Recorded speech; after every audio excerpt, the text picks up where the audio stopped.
그리고 제가 그날 소름이 막 돋는 게 뭐냐면 경기를 보면서 현장에서 소름이 돋았다. 네, 정말 이 선수가 발을 보면서 치잖아요.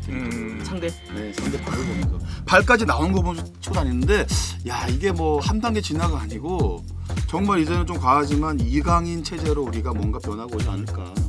손흥민은 그대로 그냥 말 그대로 손흥민이고 네. 이제는 이강인 체제로 뭔가 변하고 오지 않을까 하는 거하고 또 한 가지 뭐냐면 와이드에서 이렇게 제가 볼 때 솔로로 차이를 낸단 말이에요. 그러면 옵션이 이 선수는 더 많아지는 거예요. 그렇죠. 측면에서 프리롤로 안쪽으로 들어와요. 내려와서 받아요. 내려와서 받으면 돌았으면 넣어줄 수 있는 선수거든요. 이 선수가 넣어줄 수 있는 선수잖아요. 근데 이제 와이드에서 솔로로 다 풀어내? 이 선수 어떻게 잡을 거예요? 네, 저희가 이제 또 클린스만 감독의 두 경기를 또 봤습니다. 또 첫 경기 같은 경우는 저희 또 직접 오셔가지고 입중계도 또 해주시면서 날카롭게 또 분석을 해주셨고 또 뭐 당연히 패너도 네네. 세계 축구 전문가 채널에서도 날카롭게 또 좀 분석을 했었는데 두 경기를 다 봤으니까 클린스만 감독이 어떠한 전술적인 특질을 갖고 있는지 또 앞선의 벤투 감독은 또 어떤 차이인지 네. 또 이제 많은 분들이 끝나고 나서 야 이강인이 앞으로 클린스만 감독 체제에서 뭔가 한 칸 하겠는데? 네. 먼저 이런 것도 전술적으로 좀 한번 좀 풀어봐 주셨으면 좋겠다. 일단 두 분은 좀 어떻게 보셨습니까? 먼저 패너부터 이번에 크리스만 두 경기 총평 그냥 느낌.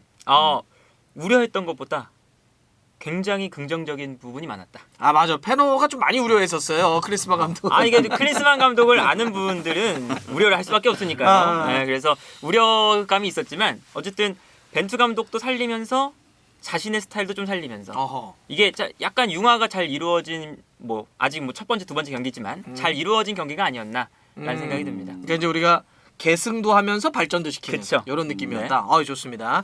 어떠셨습니까, 우리 상호 형님은? 먼저 두 경기를 봤지만 아직까지 색깔은 모르겠어요. 정확하게. 그렇죠. 이거는 사실. 솔직히 그쵸. 냉정하게 모르겠고 다만 이제 특히 2차전에서 보면 이 와이드를 사용하는 게 명확하더라고요. 이강인, 이재성. 네. 이 언더랩이든 안쪽 갭플레이 하지 않고 어떻게 보면 이렇게 넓게. 어떻게 보면 그냥 찢어 놓더라고요. 네. 거기서 솔로로 해서 차이를 낼 수 있게 만들었더라고요. 아하. 그게 제가 볼 때 특징적이었어요. 가장 눈에 띄었다. 왜냐하면 전술적으로 지금은 어떻다 클린스만호가 색깔이 어떻다 이런 얘기는 할 수는 없어요. 그쵸? 왜냐하면 네. 그 전에 있던 기존의 멤버들하고 또한 그 벤토의 색깔이 그대로 있었던 것 같아요. 그래서 사실 훈련할 수 있는 물리적 시간 자체가 없었으니까. 그쵸. 없었어요. 없었고 그래서 지금 아직까지는 클린스만호 색깔은 느낄 수 없었지만 단 한 가지는 이 와이드 측면을 굉장히 활용한다는 거는 좀 명확하더라고요. 넓게 벌렸다. 네. 또 현장에서 보셨으니까 그렇죠. 확실하겠네요. 두 번째 경기 같은 경우는 네. 그게 P급 강습회 하셨던 분들 단체 관람하셨던 겁니까? 맞아요. 방을 하나를 아하. 그 VIP 방을 하나를 이렇게 거기서? 했어요. 그래가지고 거기서 입중계하면 안 되나요, 달수면은? 하려고 했던데 좋더라고요. 예. 그러니까 또 현장에서 보면 사실 이런 전체적인 윤곽이나 움직임을 또 볼 수가 있으니까 그래서 어찌 보면 이강인 선수가 사이드에서 좀 눈에 띄는데라는 것도 요거하고 결이 좀 네. 만나기도 그렇죠. 하겠네요. P급 강습회 분들이 이번에 단체 관람을 가셨는데 그 P급 강습회에서 지난번 얘기하셨잖아요. 그때 새로운 어떤 용어나 전술적인 특징 피파나 이런 데서 하는 거를 조금만 좀 얘기해 주시겠다. 몇 가지 그때 배웠던 거 저에게 팁 몇 개만 좀 얘기해 주십시오. 다 얘기할 수는 없고요. 네네. 첫 번째는 뭐냐면 이제 블럭인 것 같더라고요. 블럭. 이렇게 네. 세 등분을 해가지고 우리도 이제 그 전에 이야기는 했었는데. 네, 소위 말 그대로 전방 프레싱을 하이 블럭. 이 전방에 있는 블럭을 하이 블럭으로 행했어요. 블럭을 쳐놓고 그다음 프레싱을 하이 블럭, 하이 프레싱. 여기 이제 미들 서드잖아요. 2선. 네. 이건 똑같아요. 미들 미들 블럭. 미들 블럭. 블록이라는 표현을 쓰는구나. 네, 블럭을 쳐놓고 프레싱을 갈 수 있고 네. 마지막 이 3선 수비 지역은 로우 블럭, 로우 지역이죠. 로우 블럭. 로우 블럭을 치고 프레싱할 때는 로우 프레싱. 요렇게 좀 정리를 했고요. 그러면은 팀의 성격에 따라서 우리는 하이 블럭을 한다. 네. 미들 블럭을 한다. 로우 블럭을 한다. 그러니까 예를 들면 쉽게 얘기하면 내려서는 팀은 로우 블럭을 할 거고 예. 전방 압박 하는 팀은 하이 블럭을 할 하이 거다. 블럭을 하고. 오호. 요렇게 좀 요거 어디서 이런 것도 써먹어야 됩니다. 요즘 용어다 이래가지고 중계에서 이제 다음 주 K리그 중계 하이블럭. 지난번에 저희가 채널링 얘기하고 내가 바로 그래요? K리그 현장 중계에서 야 이거 채널링. 채널링입니다. 그러니까 전방 압박보다는 하이 블럭, 하이 프레싱. 있어 보여. 또 어떤 게 있었어요? 그리고 또 하나는 이제 뭐 이런 국면에 대한 거, 네. 국면. 경기적인 국면에 대한 건데 이거는 좀 더 디테일하게 들어가서 제가 이거는 설명할 수 있을지 좀 한번 체크 한번 다시 한번 하고요. 네. 또 하나 뭐냐면 라인 브레이크더라고요. 라인 브레이크? 라인 브레이크. 중앙에서 라인 브레이크인데 뭐냐면 수루죠. 그러니까 네. 거기서 라인 브레이크라고 하면 선수 개인이 뛰어 들어가는 걸 얘기하시는 건가요? 아니면 패스를 통해서 뭔가 상대를 깨는 걸 얘기하시는 건가요? 같은 거죠. 그거죠. 두 개 다 포함된. 예, 포함되어 있는 거죠. 아하. 수루 그리고 또 하나는 뭐냐면 이쪽 어라운드. 어, 어라운드는 뭐 예를 들어서 2대1 월이 될 수 있고 어. 3자 플레이에서 돌아가는데 어라운드 이렇게 어라운드 한다잖아요. 그죠? 돌아서 뛰는. 예, 돌아서 그렇습니다. 뛰어간다. 그리고 마지막에는 오버. 오버는 오버는 뭐 칩킥 이렇게 위로. 살짝, 예, 위로 아. 칩킥을 할 수 있는 이런 것들. 그러니까 상대를 깨는 방식에 대해서 세 가지를 표현을 했는데 한 번 더 얘기하면 수루, 수루, 어라운드, 어라운드, 오버, 칩킥, 어. 오버. 요렇게 정리를 하더라고요. 아 이건 조금 어렵다. 현장에서 바로 쓰기. 아 제가 근데 이거는 잘못 쓰면 안 돼. 그러니까 근데 이런 게 있다 정도만. 블럭 정도, 딱 블럭 하이블럭, 정도가 하이블럭. 딱 눈에 딱 귀에 꽂히고 딱 뭔가 있어 보이고. 근데 뭐 어쨌든 요것도 세 가지 형태. 네. 상대 라인을 깨는 게 이렇게 지금 전술적으로 정리가 됐었다. 클린스만 감독의 두 경기를 키워드로 혹시 가장 눈에 띄었던 거를 키워드로 혹시 정리해 줄 수 있으신가요? 뭐 예를 들어서 뭐 센트럴 손. 손흥민이 중앙에 뛰는 거 특징. 그건 맞죠. 첫 번째 그건 네네. 맞죠. 그건 맞고 또 한 가지는 처음에 말씀드렸던 와이드 쪽으로 제가 굉장히 넓게 예, 그건 굉장히 눈에 띄는 거죠. 네. 뭐 다른 걸 가지고 뭐 키워드나 예를 들어 전술적으로 뭐 와이드, 센트럴 손 이렇게 해도 되죠. 네네. 네, 두 가지. 저는 그렇게 생각하거든요. 오케이 좋습니다. 저는 일단 이강인. 이강인. 코도 이제 궁금한 앞으로 포인트긴 합니다. 이강인이 어떻게 뛸까를 정말 많은 상상을 하게 좀 만들었고 그리고 이제 뭐 클린스만호의 축구를 이제 생각을 한다면 다이렉트 플레이가 다이렉트 플레이. 많아졌다 이렇게. 수비에서 공격으로 굉장히 빠르게 그쵸. 들어가는 좀 더 직선적인 느낌이 있더라고요. 그렇죠. 그게 이제 같은 맥락이 와이드에서 사용을 해서 그쵸. 이 선수들이 어떻게 보면 제가 볼 땐 직선적인 거하고 네. 볼이 들어왔을 때 솔로로 차이를 낼 수 있는 거를 클린스만호가 명확하게 보여주는 것 같더라고요. 왜 그러냐면 윙어들이 요즘은 트렌드가 안쪽으로 들어가고요. 네. 그렇죠. 때로는 이렇게 나올 수도 있고 이런 건데 거의 보니까 이 하프 스페이스를 이용을 하진 않아요. 맞아요. 윙어들이. 네. 직선적인데 근데 이 볼이 언제 어느 때 빨리 올 수 있냐가 중요한 것 같더라고요. 음. 그래서 여기다 놓는 이강인, 이재성을 여기다 놓고 크로스도 크로스고 다음은 뭐냐면 솔로 플레이를 빨리 가지고 갈 수 있는 거. 그리고 얼마나 빠르게 PTA 존으로 갈 수 네. 있느냐가 보니까 아까 말씀하신 대로 보니까 이 속도 같아요. 템포. 네. 경기를 그런 끌어가는. 템포에 대한 거는 클린스만호가 뭘 하겠다는 건 명확하더라고요. 음. 네. 그래서 저는 이 와이드한 거를 굉장히 유심 있게 봤어요. 아. 또한 거기에 따른 나머지 우리 2선, 3선들이 이제 어떻게 움직임을 갖고 가야 되는 거는 설명을 해야 되는 거고 또한 클린스만호가 이제 다음에 축구를 보여줄 때는 이 부분에 대한 걸 명확하게 보여줘야 돼요. 그러니까 벌리는 것까지는 오케이 봤다. 오케이. 예. 그러면 중앙에 있는 선수들은 이제 어떻게 움직일 거냐는 다음 스텝에서 보여줘야 될 숙제다. 그래서 여기서 한 가지 뭐냐면 뭐 이 보니까 지금 오영규도 있고 네. 조규성도 있고 네. 그죠? 제가 황의조도 있고 뭐 센트럴슨 네. 여기 제가 그때 말씀드렸죠 포켓존을 어떻게 사용할 거며 맞아요. 또한 여기서 우리가 잘 풀어야 되는 건 뭐냐면 이 정우영이 수미에서 이 황인범이 어떻게 채워지고 올지 네. 요게 제가 볼 땐 숙제 같고요. 또한 후반전에 그런 장면이 나왔지만 이기재가 직선적이지 않고 황인범의 움직임에 따라서 언더랩으로 안으로, 이렇게 안으로 들어갈 수 있는 거. 이거는 훈련을 통해서 계속해서 발전시켜야 될 부분 같아요. 그래서 그러한 측면에서 보면 벤투 감독의 그 이제 컨셉을 프린스만이 진짜 그대로 들고 나왔다는 생각이 들었거든요. 이기재가 안쪽으로 들어가는 이 움직임은 우리가 월드컵에서도 득점이 나왔던 패턴과 아주 유사하죠. 그렇죠. 그리고 그게 이제 벤투 감독 때 계속 공을 들였던 특히나 오른쪽은 김태환이 직선적이니까 왼쪽에 김진수를 활용해서 그 세밀한 이 부분 전술을 계속 썼는데 그게 똑같이 나오더라고요. 그래서 이건 클린스만 감독이 진짜 말 그대로 이번 경기는 벤투호의 전술을 좀 그대로 한번 써봤구나.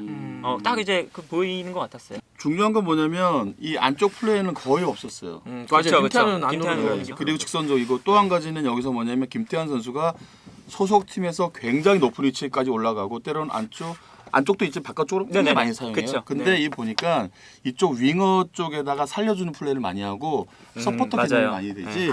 이거를 무리하게 튀어나오진 않더라고요. 이거는 대표팀에서 코칭 스태프가 요구하는 부분 같아요. 맞아요. 그러겠죠. 그 정도면 그래서- 두 경기를 풀타임 뛰었는데. 그렇죠. 나이는 있지만 이 선수를 앞으로 중용할 수 있는 어떻게 보면 또 숙제가 생기는 거고 또 김문환 선수하고 김태환 선수도 아마 경쟁 체제가 계속 이루어질 것 같아요. 그렇죠. 네. 이강인 선수의 솔로 플레이 때문에 무리하게 올라가지 않게 하는 것도 있었을까요? 당연하죠. 왜냐하면 이 선수에 대한 제가 볼 때 차이를 알고 있어요. 크리스만이. 네네. 그래서 이 볼이 왔을 때 언제 이 볼이 이강인 선수한테 올 수 있게끔 가장 빠르게 올 수 있는 방법을 이 사람이 그분이 크리스만 네. 크리스만 네네네네. 감독이 선택을 한 것 같아요. 음. 왜냐하면 이 선수의 역량을 모르면 이렇게 할 수는 없거든요. 그렇죠. 어떻게 보면은 조합 플레이를 만들면 안으로 둬야 되고 김태환이가 만약에 측면으로 사용해야 되고 이런 것도 많은데 이 부분은 정확한 게 뭐냐면 이강인 선수를 와이드에 놓고 이 볼이 어느 시점에 빠르게 갈 수 있냐가 중요한 거고 이 김태환은 서포터 개념만 이렇게 하고 다음 카운터 맞는 거를 대비할 수 있는 역할을 하는 거지. 그렇죠. 무리하게 이렇게 안쪽 언더에 뭐 직선적으로 올라오고 높은 위치 이건 없었어요. 네. 하긴 그런 건 진짜 울산하고 차이네요. 울산에서는 굉장히 공격적으로 많이 그쵸. 올라오는데 뒤를 물론 뭐 경우에 따라서 올라오긴 하지만 상대적으로는 좀 뒤를 지켰다.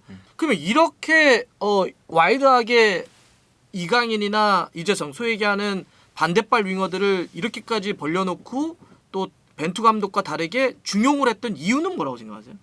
저는 이런 부분 같죠. 네. 센트럴 손을 더 부각시키기 위한 전술이 아닌가. 아. 이게 계속 훈련을 통하고 계속 조합 플레이 만들어내야 되고 계속 봐야 돼요. 네. 맞아요. 하지만 이 와이드를 왜 했냐면 이 공간을 갭을 열기 위한 거잖아요. 그쵸, 그쵸. 그리고 손흥민 선수가 후리로 갈 수 있는 움직임이나 볼을 받을 수 있는 위치를 더욱더 만들어주기 위한 소니에 대한 소니를 더 극대화시키기 위한 또 한 가지 뭐냐면 말씀드렸듯이 9번 역할을 할 수 있는 선수도 같이 공간을 만들고 같이 조합 플레이 만들어서 찬스를 잡으려고 하는 것 같더라고요. 그렇죠. 그래서 지극히 미스매치가 되게 안쪽으로 놓지 않고 와이드를 벌려놓은 게 가장 지금 현명한 거. 그러니까 클린스만이 가장 뭘 할 건지를 명확하게 보여주더라고요. 그래서 이게 뭐 사실은 클린스만 감독이 인터뷰에서 했던 말이 계속 생각나더라고요. 선수들의 장점을 지켜보고 싶다. 아하. 그러니까 이건 결국 이제 와이드 플레이를 하면서 공간을 만들어 놓고 선수들이 솔로 플레이를 할 수 있는 공간을 하나씩 확보를 해주는 거잖아요. 그렇죠. 이강인이든 이재성이든 뭐 중앙에 오현규, 조규성, 손흥민까지. 그래서 이 선수들의 뭔가 이 개인 기량을 마음껏 좀 뭔가 펼칠 수 있는 공간을 확보하는 게 지난 경기에서 이제 보여줬던 클린스만이 중요하게 생각했던 부분이 아닐까 싶고 다만 여기서 중요한 건 안 끌려 나간 팀이 나왔을 때 이렇게 선수들이 솔로 플레이로만은 풀러갈 수는 없잖아요. 그렇죠. 거기선 이제 세부 전술이 필요한 건데 그런 세부 전술도 클린스만이 이제 앞으로는 만들어 나가는 모습을 보여줘야 우리가 더 이제 긍정적인 효과를 볼 수 있다. 그렇죠. 네. 자, 그러면 이제 이렇게 측면 쪽으로 와이드하게 벌리는 것까지는 전술적인 이유는 네. 좀 알겠어요. 그리고 몇 가지 숙제도 좀 정리를 해주셨는데 아까 페노가 크리스만 감독의 두 경기를 키워드로 정리해달라고 그랬더니 이강인이 그랬단 네. 말이에요. 이강인이 뭐 왼쪽 오른쪽 특히 이제 2차전은 왼쪽에서 오른쪽이죠. 네, 오른쪽에 오른쪽에서. 때 상당히 인상적이었는데 어떤 포인트가 이강인 선수. 그러니까 우리가 그동안은 보면 물론 마요르카에서는 네. 왼쪽에서 뛰면서 무리키의 높이를 활용한 그쵸. 왼발 크로스를 네. 올리지만 이번에는 이제 측면 쪽 오른쪽에서 뛰면서 반대발로 꺾어 들어와서 원투를 추는 장면들이 있었단 말이죠. 이런 생각이 있었잖아요. 아, 이강인은 그래도 가운데 아닌가? 측면은 좀 조금 이강인 선수의 많은 것들을 더 터트리긴 좀 어려운 포지션 아닌가 그랬는데 네. 저는 괜찮게 봤거든요. 네네. 왜 이강인을 꼽았던 거예요? 사이드에 뛰었는데. 그러니까 이제 그 클린스만 감독이 이강인을 어쨌든 선발로 처음 기용하는 경기였잖아요. 그 경기에서 이강인을 활용하는 방법들을 상당히 많이 고민을 해온 것 같더라고요. 아하. 아무래도 이강인 선수가 우리 대표팀에서 가장 볼을 잘 다루고 재능이 있는 선수다 보니까 이 선수의 위치에 따라서 우리의 공격 조합이 어떻게 달라지나 이런 것들 좀 관찰을 했던 것 같거든요. 그래서 뭐 오른쪽에 있을 때 이강인이 뭐 중앙으로 접고 들어올 수도 있지만 측면으로 끌고 나가면서 오히려 이강인에게 선수가 쏠리면 그때 발생하는 공간들을 어떻게 활용할까? 그 안쪽에서 뭐 김태환이 안쪽으로 들어갈 수도 있고 앞쪽에 있었던 황의조가 측면으로 돌아뛸 수도 있고 그런 공간을 좀 활용하는 모습도 보여줬고 이강인이 중앙으로 들어왔을 때는 반대편에 있는 뭐 이기재라던가 이재성에게 자신에게 수비가 쏠렸을 때 공간을 어떻게 활용할까? 이것도 한번 확인할 수 있었고 여기에 더해서 앞쪽에 황의조가 아니라 오현규가 들어오니까 자리를 또 바꿔줬죠. 그래서 그 순간부터는 이제 이강인이 마치 마요르카처럼 안쪽에 있는 오현규에게 크로스 올려주고 거기서 득점이 나올 뻔했었잖아요. 있는데 그게 이제 옵사이드로. 근데 그런 거 보면 아 클린스만이 이강인의 활용법을 이제 손흥민 선수의 프리롤도 프리롤인데 이강인의 활용법을 되게 많이 고민을 하고 나왔구나라는 좀 느낌이 들었었습니다. 사이드에 섰던 이강인 어떻게 보셨습니까? 측면 이강인. 크리스만 감독 이런 얘기를 했어요. 이강인의 볼을 뺏으려면 파울뿐이 없다고. 아 맞아. 네. 파울뿐이 없다고. 그거 옛날 지단한테 누가 했던 얘기 같기도 하고. 극찬이죠, 극찬. 네. 그 전에 벌써 이제 대표팀 소집하기 전부터 네트워크는 계속 형성됐을 거고 네네. 이강인에 대한 데이터를 벌써 알고 있었어요. 그럼요. 맞아요. 네. 네, 이강인을 이제는 대표팀의 중심으로 써야겠다는 생각이 묻어 나온 것 같아요. 그래서 이제는 이강인 선수가 어떤 게 있냐면 그날 보니까 이강인 선수가 어떻게 보면 이런 가운데 지역에서 잘하잖아요. 그쵸. 갭에서 할 수 있는 거 이런 게 어떻게 보면 차이를 내는 선수인데 스페인에서 제가 이제 그런 얘기를 한번 했었어요. 네. 이제는 절실하고 싸움당 역할하고 이제 막 싸운단 말이에요.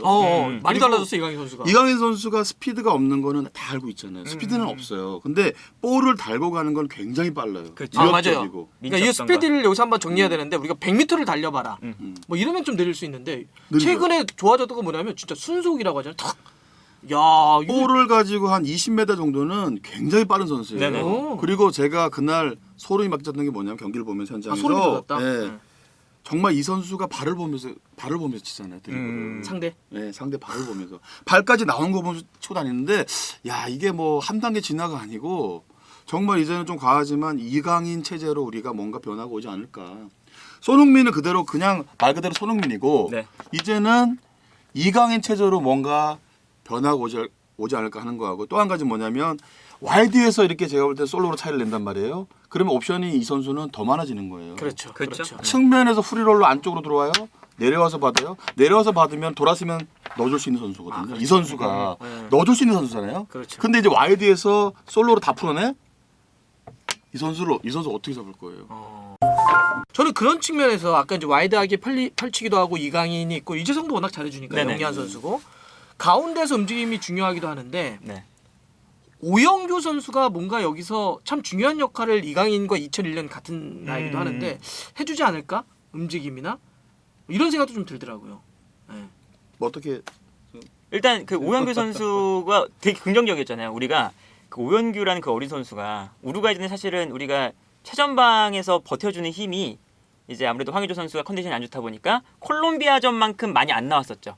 근데 오영규가 들어오자마자 버티는 힘이 생기고 그러니까요. 그러니까 우리가 경기 흐름을 뺏어오고 뭔가 분위기가 바뀌더라고요. 그래서 야, 이 어린 선수가 들어가서 분위기를 바꾼다. 이게 일단 참 중요했고 그리고 이 오영규 선수가 셀틱에서 보면 후로아시라는 이 작은 선수와 대비가 되는 게 버티는 거거든요.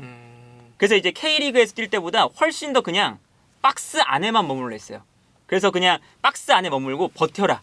이게 이 지금 포스테코글루 감독 셀틱에서는 셀틱에 고 감독이 주문하는 플레이인데 그게 어쨌든 셀틱 간 다음에 경기를 계속 치르니까 그 힘이 더 강해지고 버티는 그런 기술도 더 강해진 것 같더라고요.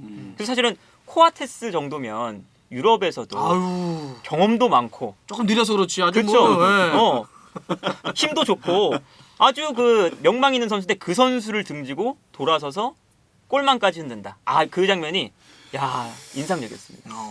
저는 이제 벌써 한 달 전인가요? 이제 그 얘기를 네. 했었어요. 셀틱에 이제 갔을 때 오영규 선수가 어떤 퍼포먼스를 보이면 이 선수가 적응만 하면 이 셀틱 무대가 이 어떻게 보면 스코틀랜드 리그 자체가 굉장히 하드하잖아요. 그렇죠. 네, 그쵸. 아, 그쵸. 여기서 적응하면 EPL로 넘어가는 건 문제 없을 거고 빅리그로 가는 아마 시간 문제라 얘기했어요. 이제 계속 보여주는 거예요. 오영규 선수 자체가. 그러니까 아까 오영규 얘기하는데 흐뭇하게 아빠 미소가 나오니까 오영규를 일단 기본적으로 아주 사랑하세요. 그러니까 저는 이제 무슨 얘기를 했냐면 뭐 그 얘기 했잖아요. 뭐 아구 힘도 좋고 네네네네. 등진 힘도 좋고 이 파워도 있고 그죠.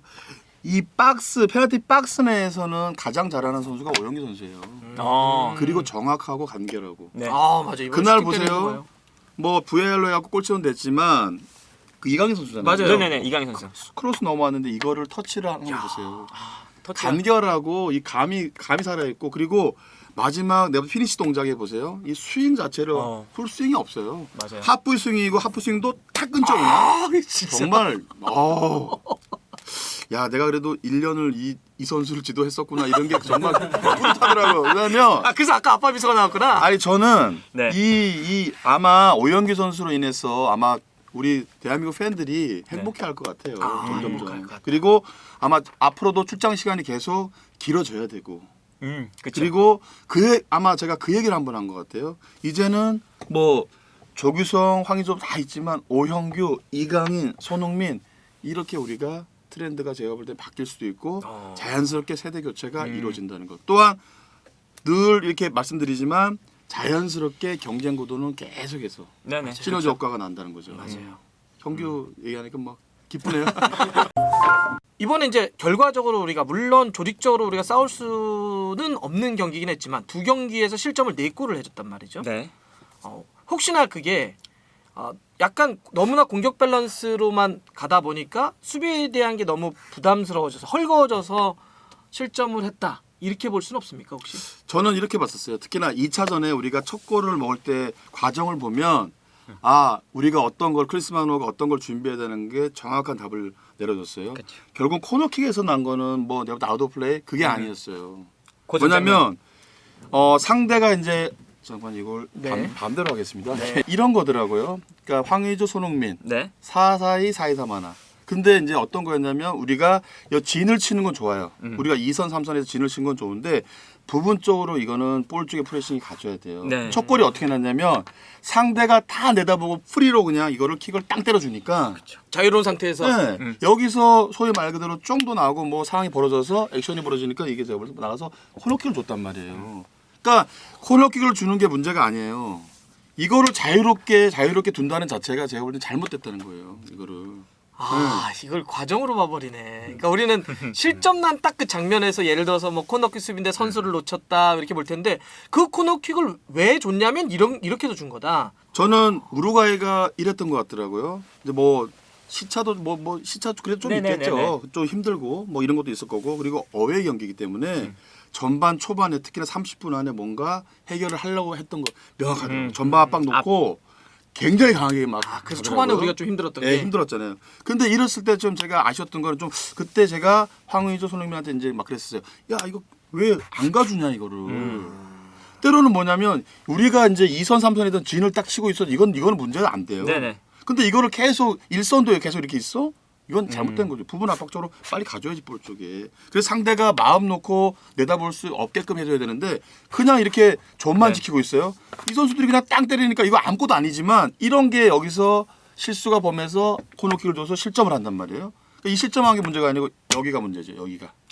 이게 우리 월드컵 때도 나왔던 문제죠. 손흥민과 황의조가 투톱을 볼 때. 그리고 콜롬비아전에는 조규성이 다가가는 역할을 너무 잘했었고. 네.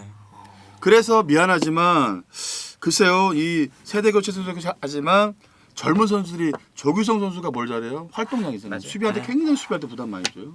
오영기 선수도 마찬가지고. 그쵸. 황희조 선수가 이걸 못한다는 건 아니에요. 네. 하지만 현재 그 폼을 보여주는 것 같더라고요. 그래서 저 개인적으로는 나이도 있지만 빨리 좀 이렇게 살아나야겠다 생각을 하고 아까 말씀드렸듯이 우리가 이거는 준비해야 될 문제 같아요. 그렇죠. 그리고 또 한 가지는 제가 이제 크게 본 게 뭐냐면 우리가 이제 김민재 선수가 우리 파울을 나갔고 왜 보니까 두 번째 네네. 프리킥 나서 또 그것 또한 아웃 플레이잖아요. 그렇죠. 근데 뭐냐면 전 이런 것 같더라고요. 다시 한번 빼가겠습니다. 네네네. 이 와이드로 우리가 측면을 제가 볼 때 버려놨고 네. 여기서 전방에 있고 소니가 있고 황인범 선수가 때로는 여기서 어떻게 플랫으로 계속 있을 수는 없죠. 그렇죠. 공격 작업 때는 분명히 맞아요. 제가 비대칭으로 나야겠죠. 네. 그리고 니어 쪽에 있는 만약에 이 풀백 쪽에서 안쪽으로 들어오는 이렇게 만약에 굉장히 높은 지역으로 왔어요. 그러면 여기에 정확해야 돼요 이거. 투 센터백하고 정우영 선수하고 반대 이 풀백까지 이게 좀 정확해져야 돼요. 이 공간 자체를 벌어져 버리면 이거 어려울 것 같아요. 엄청 힘들죠. 네. 그때 이제 보시면 이게 그냥 이 존을 안 지키고 올라가 버리니까 이거 어떻게 카운터 딱 맞아서 나오는데 그쵸. 거기서 골이 나왔죠. 흘러나왔잖아요. 프리킥이. 그죠? 이기재 뒤로. 그러니까 이기재 선수가 막 따라와 김민재 선수가 따라오는데 이걸 좀 과하게 좀 파울을 냈죠. 제가 볼 때 기다려주는 수비를 해야 되는데 그래서 제가 뭐냐면 이것 또한 삼선에서의 숙제 같아요. 숫자를 어떻게 놓으며 또한 벌어지지 않고 투 센터백에 완볼란치 제가 볼 때는 정현 선수가 여기 많이 네. 있지만 그리고 반대쪽도 이렇게 안쪽으로 채워와서 이 존을 굉장히 좁혀놔야 돼요. 카운터를 항상 준비해야 되고 축구가 현대 축구가 이제는 공간 싸움이고 카운터도 있고 제 리어택도 돼야 되고 네. 계속 왔다 갔다 핑퐁이잖아요. 솔직히 축구가 이제는 빨라졌고. 그래서 이 삼선도 이래 존을 채우고 기다릴 수 있는, 존을 채울 수 있는 수비가 분명히 필요하죠. 어쨌든 클린스만 감독의 약간은 직선적인 그런 스타일이 결국에는 팀 전체의 기동력과 매우 밀접한 관련이 있잖아요. 그러니까 뒤에서 길게 볼을 방출한다는 건 그만큼 우리가 플레이하는 공간이 넓어진다는 거고, 그 넓은 공간을 우리가 좁게 만든 다음에 올라갔다 내려갔다를 계속 해야 되는데 그게 90분 동안 이루어질 수 있느냐 없느냐. 만약 클린스만 감독이 계속 이러한 축구를 좀 하고 싶다면 그 완성도를 높이는 게 가장 중요하지 않을까. 그러니까 여기서 이제 그런 거더라고요. 그 쪼도 그런 얘기를 했잖아요. 네. 갑자기 여기서 쭉! 이 고퀄에서 쪼가 나. 아니 그러니까 뭐냐면 쭉을 직선적인 축구고 너무 압축한 거 아니야? 압축한 거 아니야? 와이드로 벌리고 직선적인 축구가 맞잖아요, 그죠? 네. 때로는 이제 파이널스로 들어갈 때 좀 강하고 피니시 장면도 나와야 되고. 근데 쪼가 얘기한 부분도 이게 맥락이 똑같은 거예요. 네. 쭉 그러니까 쭉쭉 쫙쫙쭉 이러잖아요. 근데 아마 이런 축구를 겸하는데 이제는 또 이제 감독 자체가 세밀하게 디테일하게 공격 작업을 계속해서 만들어요. 그렇죠. 네. 플랜 B, 플랜 C까지. 이 와이드 있는 선수들을 측면에만 계속 놓을 수는 없어요. 그럼요. 네. 났을 때 우리 이선들이 손이나 황인범 이 선수들이 여기 이 공간 제가 볼 때는 사고 와야 되는 것도 맞지만 이 선수들이 또 안쪽 플레이를 할 수가 있어요. 이렇게 또 때로는 네네네. 플랜 B로 이랬을 때 소니가 어떻게 돌아갈 거며 공미가 또 어떻게 나올 건지 이런 것들. 때로는 플랜 C까지. 플랜 C까지 만약에 예를 들어서 전방에 있는 선수가 튀어나올 때 소니가 어떻게 갈 거며 이 니어 쪽에 있는 윙어가 어떻게 잘라갈 거며 반대쪽은 어떻게 돌을 건지. 그렇죠. 그러니까 이거는 계속해서 이제 만들어 가는 거 우리가 봐야 돼요. 저 또한 팬의 입장으로서 지켜볼 거예요. 매 눈으로. 맨눈으로. 크리스만 감독을 그냥 내 상호의 눈으로 눈으로 보시죠. 뭘내 눈까지. 왜 이렇게 너무 동물을 좋아하셔. 자, 근데 재밌네요. 네, 저희가 전체적으로 한번 훑어본 것 같고 마지막 보너스 타임으로 그러면 네. 이제 센트럴 손을 얘기를 많이 해가지고 토트넘에서 요 가운데로 이렇게 쓰면, 그러니까 이번에 보면서 손흥민 가운데로 쓰는 게 참 좋네. 토트넘 돌아가서 가운데를 쓸 수 있는 현실적인, 왜냐 감독도 이제 바뀌었고 네. 스텔리니 코치가 이제 임시대행을 하니까 뭐 어떻게 방법이 있을까요? 현재 토트넘의 이 인원을 가지고 멤버를 가지고 손흥민을 가운데 쓸 수 있는 방법? 센트럴 손을 한다. 면 사실은 우리 대표팀도 마찬가지지만 센트럴 손을 하면 나머지 선수들이 어쨌든 손흥민 선수의 수비 부담을 줄여주기 위해서 공간을 많이 뛰어다녀야 되죠. 근데 지금 토트넘에 지금 기동력이 떨어진 선수들이 많아요.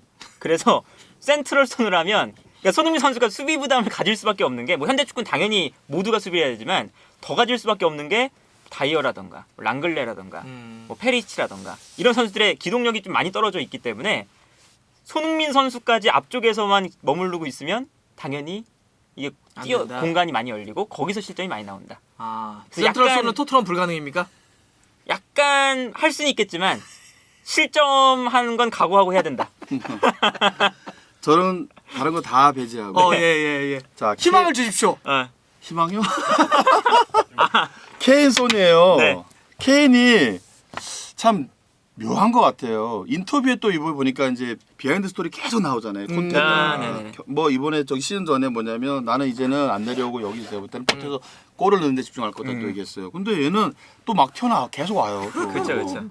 소니 움직임에 어떻게 보면 나오는데 또 이렇게 갈 수 있어요. 근데 이 프리미어 이제 EPL 자체가 굉장히 촘촘하고 굉장히 타이트하고 굉장히 강해요. 맞아요. 네. 그냥 두질 않아요. 그렇죠. 그 정말 1초, 2초 이거를 주질 않잖아요. 그래서 저는 이 조합이 네. 남은 시즌은 좀 불가할 것 같아요, 솔직히. 그러니까 희망은 솔직히 없는 것 같아요, 솔직히 말해서. 아무래도 국대 경기보다 더 수준이 훨씬 높으니까. 그렇죠. 오케이. 알겠습니다. 오늘도 이렇게 정리하겠습니다. 고맙습니다. 네, 고맙습니다. 감사합니다. 깔끔합니다. 재밌습니다.